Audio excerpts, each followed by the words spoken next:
bersama dengan yang ni. Okey.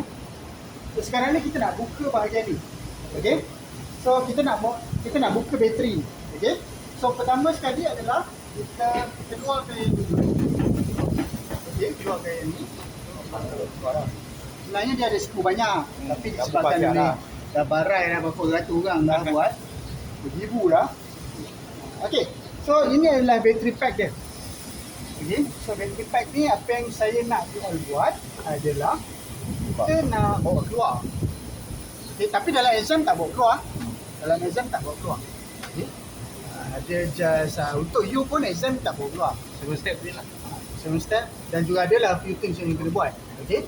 So kita akan bawa keluar ni. Yang ni kita keluarkan. Yang ni adalah exhaust air duct.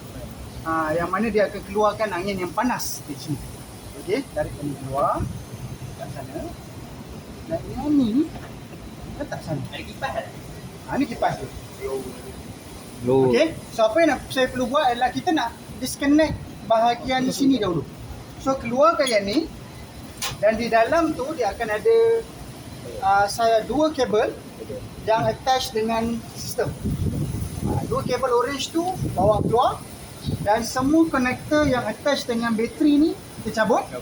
Lepas tu buka mounting ni.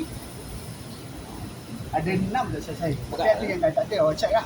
Okey, lepas tu barulah kita bawa keluar yang ni letak di atas meja. Kena ikut flow kan ni. Tadi kata yang orange cable dulu baru buka connector tu. Orange cable dulu. Orange cable. Letakkan orange cable. Orange cable belakang ni ada dua je. Dia macam soket, just tarik. Bukan soket. Dia skru. Oh. Skru. Yang tu buka, ini sudah connector. Connector kat sini, lepas tu check lah. Ini sebelum bawa keluar, saya akan double check. Okey, kerjasama daripada semua, minta tolong. Okay, yang ni jangan buka lagi. Kawasan ni jangan buka lagi. Kat sini. Buka situ dulu. Barulah kita bawa keluar dia punya battery pack. Okey, go. Okay. Nak pakai tool biasa pun boleh.